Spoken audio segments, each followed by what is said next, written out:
ahead and get started on biosketches. So similar to specific aims, I'm going to talk for a relatively short amount of time about the sort of nuts and bolts of a biosketch, and then sort of repeat our process like we did with the specific aims, which is we'll sort of trade biosketches and read each other's and sort of come up with a little bit of feedback on those. Again, I have to thank Ann Libby and Andrew Monte sort of as the original creators of this slide deck. Hopefully most of you got a chance to see their webinar on this subject as well, and most of these slides are sort of the summary points from that. I have less to add in terms of flair with Biosketch, but we can talk about some of the things that you might want to do. But there's a lot more structure that is required in a Biosketch, and it's a little less artistic, so to speak. But the big thing is the objective here with a Biosketch is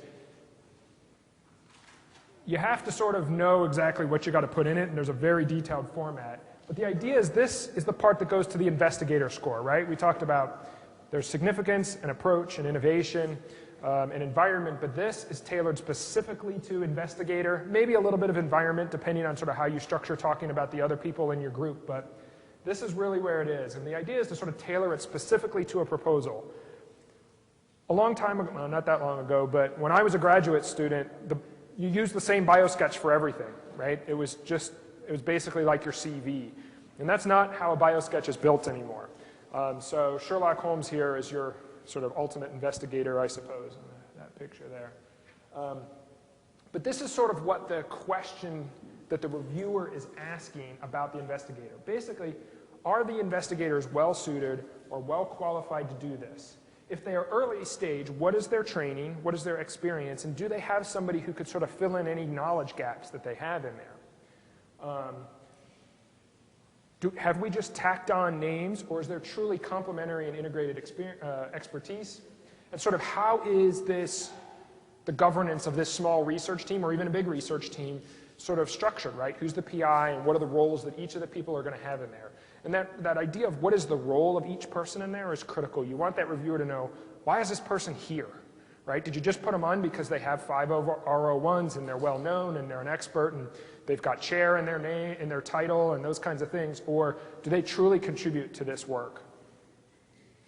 So this is the main source of that information for them. So here are the segments of the Biosketch. There's the education and training segment, and then a personal statement, position and honors, contribution to science, and then research support. So the personal statement, this is the part where you are going to spend a lot of your time trying to describe who you are and why you are uniquely qualified or uniquely positioned to perform this work.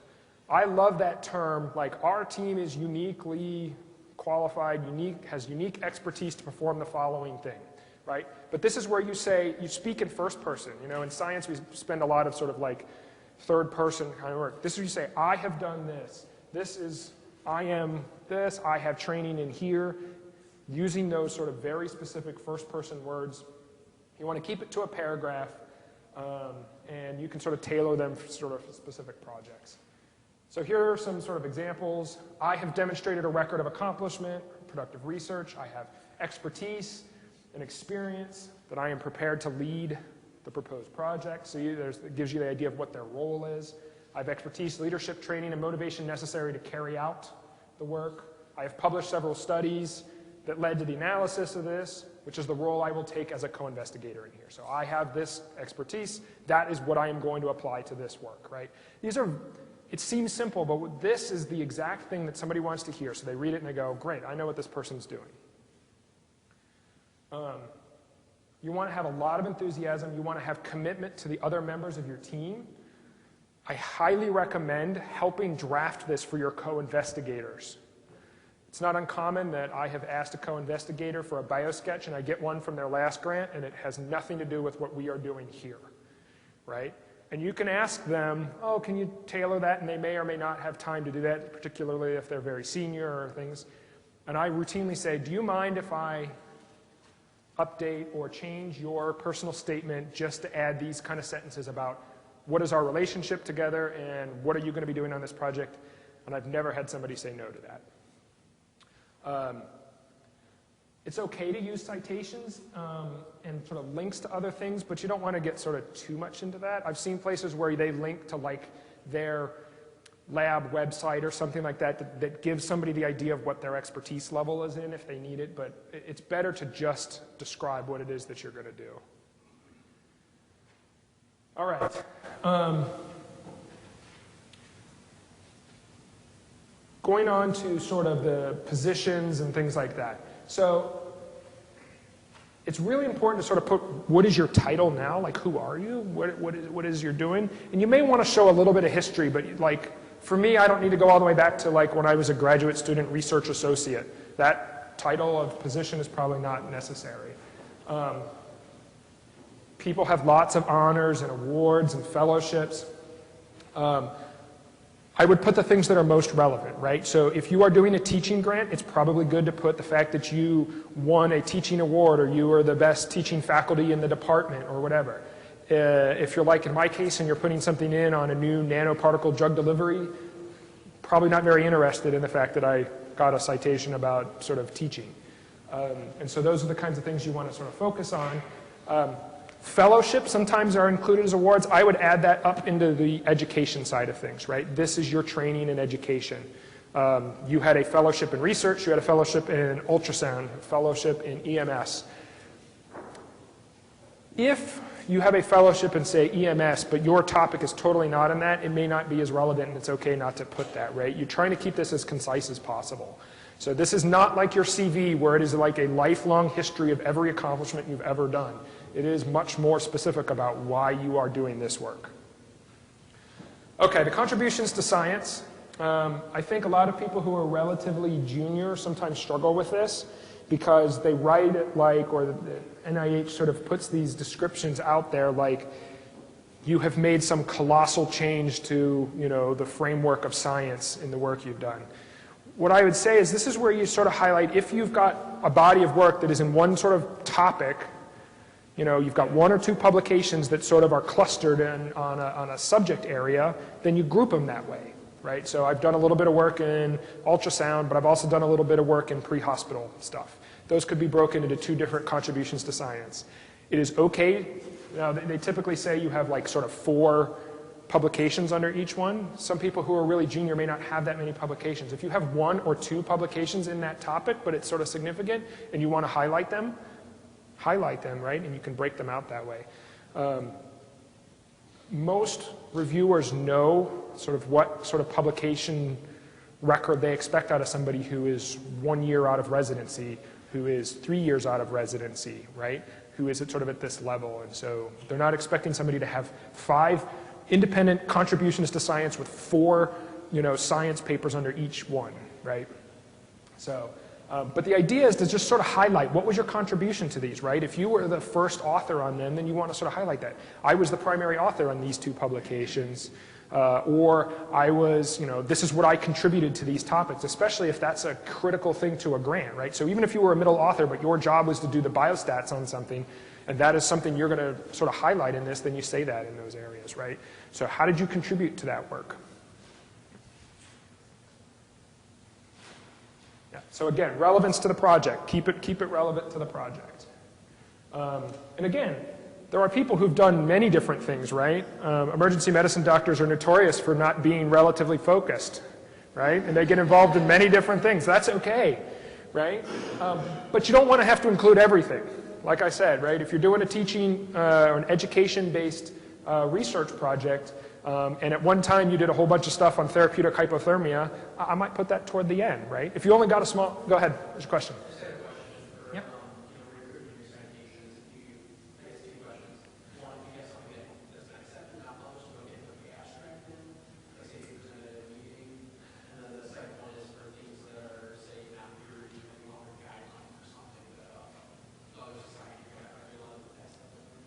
So there's the language is relatively vague. They are scientific works. Patents are included, and patents are never peer-reviewed. For your information, there's 5 patents for perpetual motion machines in the patent office. So just because you got a patent doesn't mean it actually works, right? But patents are considered a scientific work. You know, book chapters are included in that, review articles are included in that, depending on sort of what their peer review level is. Sometimes those are peer reviewed, sometimes they're not. And so people do put them in. I don't know if any of the other faculty can comment about. I've never put in an abstract, unless perhaps it was published as sort of an extended abstract in an actual like print journal, or that it sort of came out that way. Yeah, I mean, if it has to be pretty darn relevant. Pat was going to say.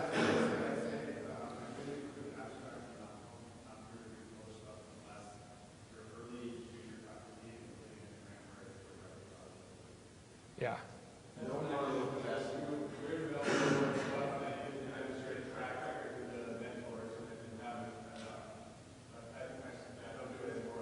Yeah, and what I would say is if you said you had a manuscript that was accepted but not sort of in press yet, you can certainly put that, right? You can put that it was accepted.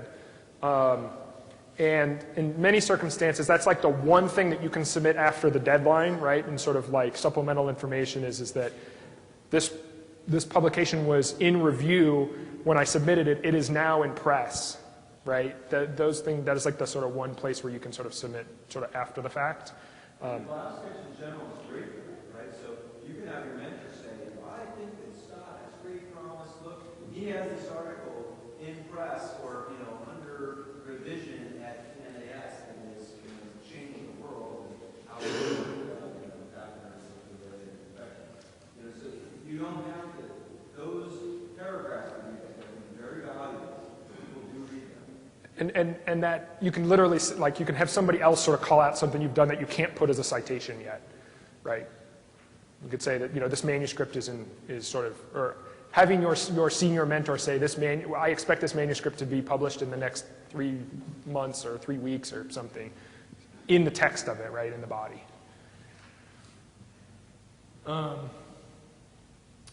Again, we talked about this, favoring sort of peer-reviewed stuff over other forms of scholarship. You're not sort of forbidden to use things like abstracts and sort of less peer-reviewed stuff, but they're certainly in there. I have put in things like patents and stuff when they are very specific to that thing, right? So for instance, we have a patent on the material we are testing in this proposal. I put it in there. Yeah. So I know that you have a maximum citation point under each category. So if you have a volume of 4, do you prefer to put first author or you prefer to put like first author? So it sort of depends. As all things, I probably respond. I think Andrew said this already. Everything starts with a, it depends.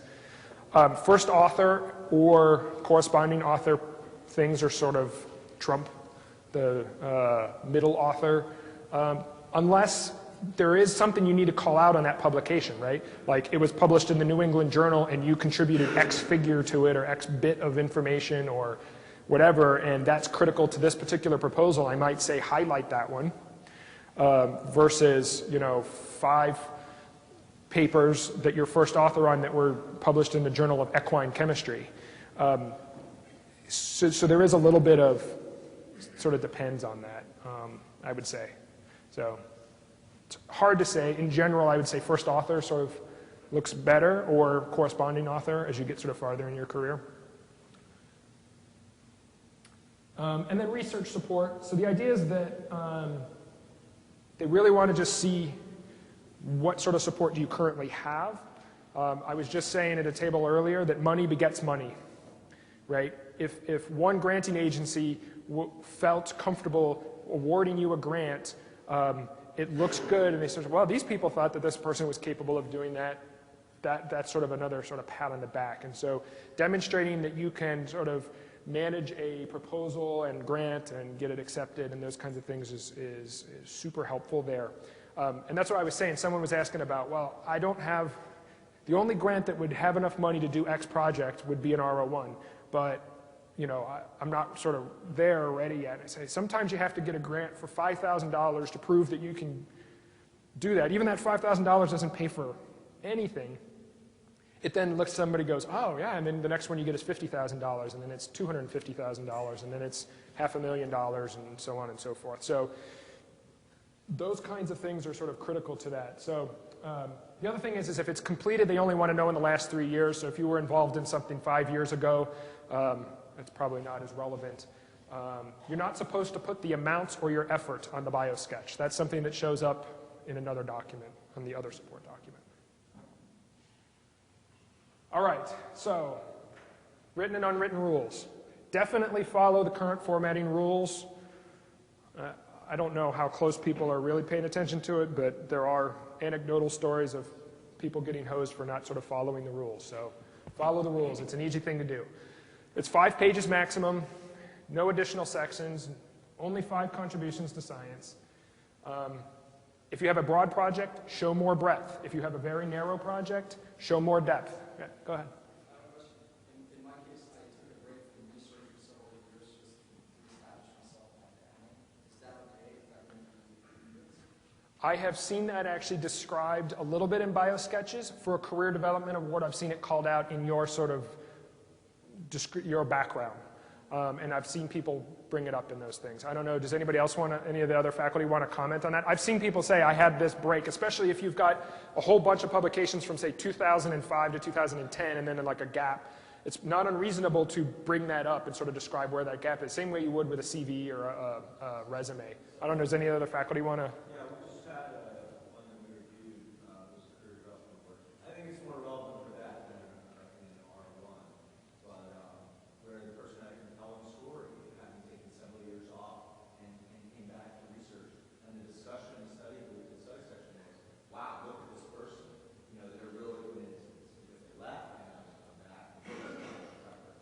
We all know that. So it can almost work. If you have a compelling story, you need to bring that out, either in your Biosketch or the person's name. Yeah. Oh.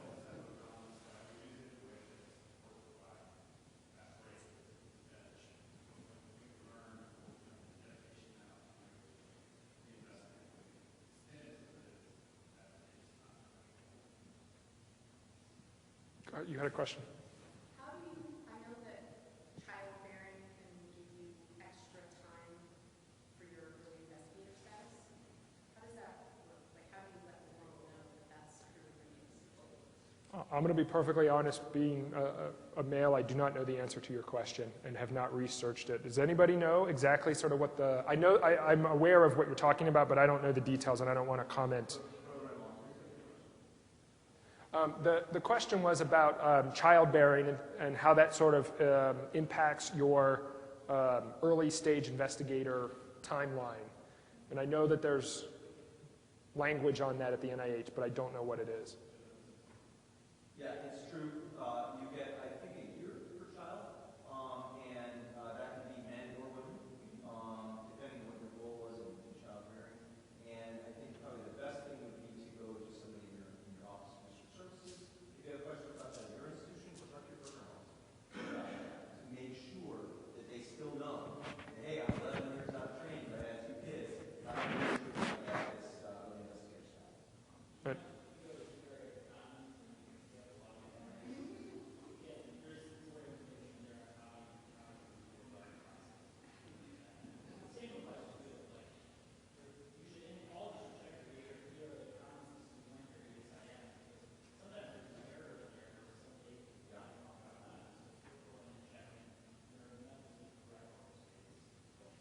Or they took it away because you got some grant that doesn't have, you were co-I on that grant, you weren't co-PI, so you shouldn't use that.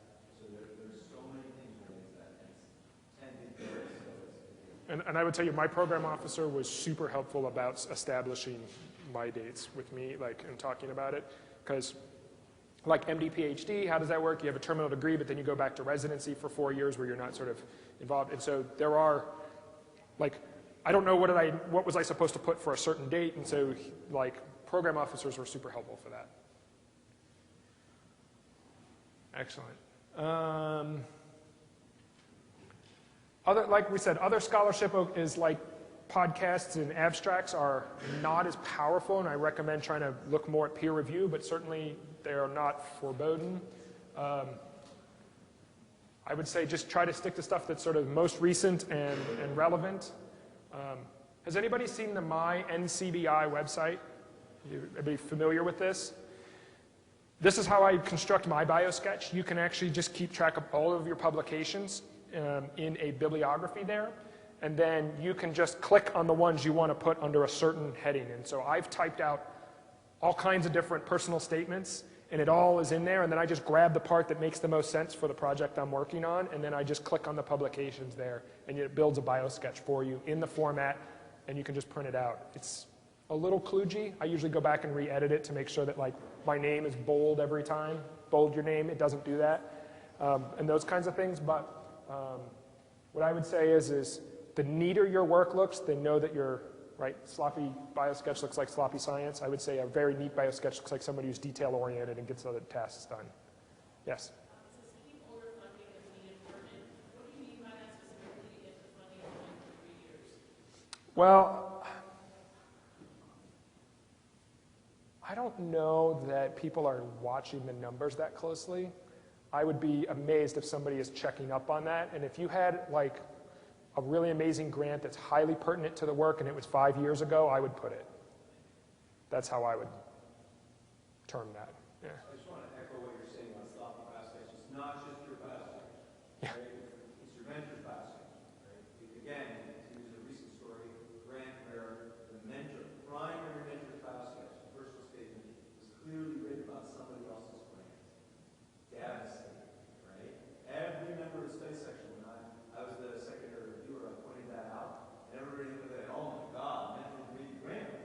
You know, and that might not be the case, the mentor might have read the grant, but they didn't read their Biosketch, that's for sure. Yeah, I would say read all of your co-investigators' Biosketches. Clean them all up. Make the formatting nice. Right? Take the time to do that. It's time-consuming, but worth it. These are details that make a difference. On that note, how much of that mentor's Biosketch needs to be about your project? Is it like a sentence, like I support this, I'm with it, I'm going to do it, or even a whole paragraph about, you know, like is there an example of that you have, a mentor Biosketch? Yeah, I think if you looked at just about any sort of successful K award, you know, career development grant, you would see sort of more than a sentence. It would be, it's not just, this is sort of great science, but we'll say, this is how much I'm committed to this person. There are sections in the grant where your mentor writes a letter and has a lot more detail there, but you can sort of say, you know, we worked together on the following 3 publications. He was a co-investigator. So the problem is co-investigators don't always show up on sort of support, especially on NIH Reporter. So they might say, you know, received a co-investigator funding on this particular project. And so calling out those details on your mentor's one about yours, sort of referring back. I like the Biosketches to cross-reference a lot. It says, this is where we work together, this is where we work together. It shows this sort of tight web collaboration, publication record, funding record together, like you and your co-investigator have received funding. Not just both of you are good at getting funding parallel, but actually together. So go ahead.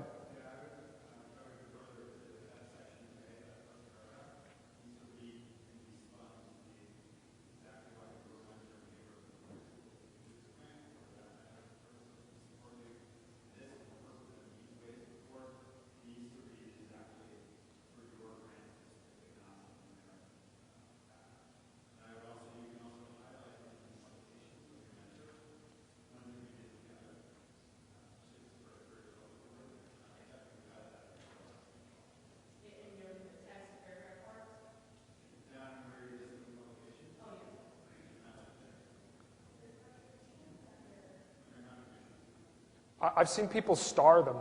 These are all of the publications that all members of this project team have done together in every single Biosketch as a consistent one, just so that you can sort of pick out the work that they've done together. All right, I think we're ready for our small group exercises. So everybody's got, hopefully everybody, but if you didn't, don't worry about it. At the tables, just like we did earlier, go ahead and sort of trade Biosketches. And these are the things I want you to sort of work on. I want you to be able to, after reading somebody's, what is the subject of the grant? You should know that from that summary section, right? That personal statement should be able to know that. What is the contribution to science? How does that affect it? What is the PI's area of expertise? Why are they important? What are they good at? And the last one is, what is their role in this particular project, right? You need to know those things, and they need to be able to get it basically in the first page, if not sooner. Questions? All right.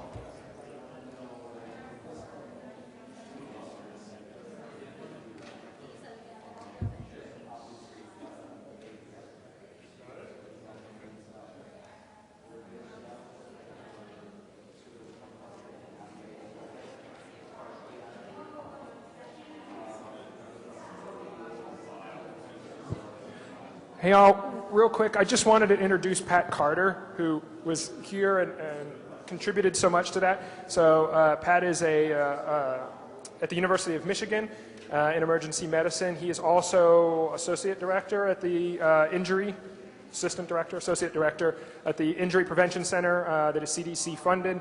He does a lot of work in firearms, so if you're interested in that particular stuff, as well as substance abuse, and has also gotten funding for youth. And so he's worked with at least 3 different institutes at the NIH, maybe 4. So definitely tap into his expertise as well.